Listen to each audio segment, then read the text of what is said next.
Hello viewers, বুক revision জবে স্বাগতম। তোমরা থাম্বনেল দেখে বুঝতে পারছো যে রাজ্য পুলিশে হোমগার্ড নিয়োগ হবে 2025-এর এবং শূন্যপদ 800। এই শূন্যপদ 800-তে যোগ্যতা, আবেদন তারিখ সহ সমস্ত ডিটেলস জানাবো। তো আমরা প্রথমে বলি, এই যে হোমগার্ডটা নিয়োগ হবে সেটা হলো কিসের জন্য? না, বিদ্যাসাগর সেতু যেটা আছে সেটা মেরামতির কাজ করা হবে এবং সেখানে 800 জন অস্থায়ী হোমগার্ড নিয়োগ হবে এবং সেই হোমগার্ডের নিয়োগের ছাড়পত্রও দিয়ে দিয়েছে। তো তার আমরা ডিটেলস দেখব।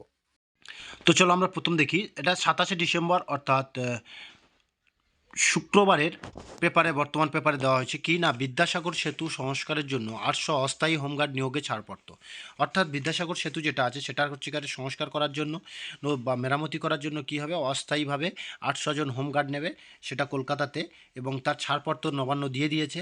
ঠিক আছে, তো সেই কলকাতা পুলিশের মানে কন্ট্রোলিং, যদি বিদ্যাসাগর সেতুটা সংস্কার করা হয় তাহলে কি প্রচুরভাবে মানে কন্ট্রোলিংয়ের চাপ পড়বে, তাই জন্য এটা 800 হোমগার্ড নিয়োগ হচ্ছে।